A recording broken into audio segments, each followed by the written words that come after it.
It was early spring, the perfect season for feeding birds in my backyard. I had recently set up a new bird feeder, carefully selecting a spot near my garden where the birds could eat safely, away from predators. I was enjoying a quiet morning, watching the blue jays and cardinals flutter about, when HOA Karen stormed up the driveway, clipboard in hand, her face red with fury. Her teenage son trailed behind her, phone in hand, clearly filming every moment for what he likely thought would be a viral violation report. "You can't have that bird feeder," she shouted. "It's illegal. The HOA rules clearly prohibit this." I stepped forward calmly, placing my hands on my hips. "Karen, the bird feeder is entirely within local ordinances and HOA guidelines. Your claims are baseless, and repeated harassment is illegal." Her son muttered nervously, "Mom, maybe we shouldn't—" "Quiet," she snapped. "Rules are rules. You'll pay for this." Lisa appeared beside me, calm as ever, radiating authority.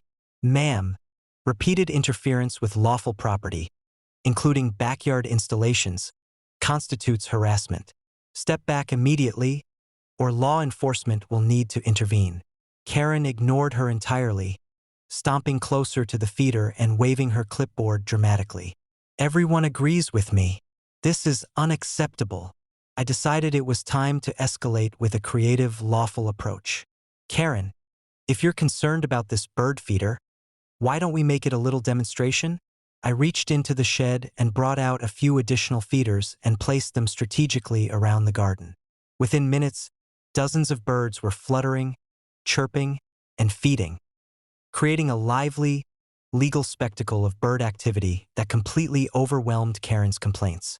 Her jaw dropped. What is this?" Her son muttered helplessly, "Mom, I told you." The neighbors, who had begun observing from their porches and windows, quietly chuckled at the scene. Karen stomped her feet, waving her arms dramatically, but her theatrics were now meaningless against the sheer volume of chirping birds and the beauty of the backyard. I then added a few small signs near the feeders. "Welcome to Karen-free birdwatching," and "Birds love legal yards."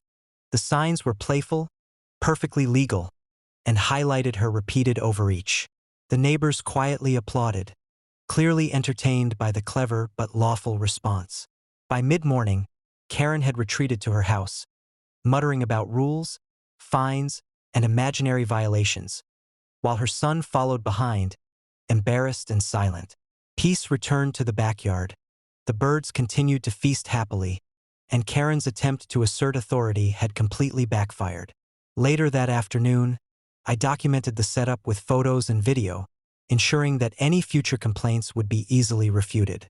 The neighbors shared laughter over the incident, recognizing that preparation, calm authority, and a touch of creativity always defeat entitlement and theatrics. By evening, the yard was calm, the feeders filled, and Karen's failed attempt to enforce imaginary rules became yet another cautionary tale. HOA Karen had tried to interfere with lawful, harmless property, only to be humiliated and exposed by the beauty of the garden and the legality of the setup. The story quietly spread through the neighborhood, reinforcing the lesson. Audacity may shout, but calm authority, preparation, and clever execution always prevail. Karen had been defeated once again, leaving the neighborhood entertained and confident that reason and legality triumph over entitlement.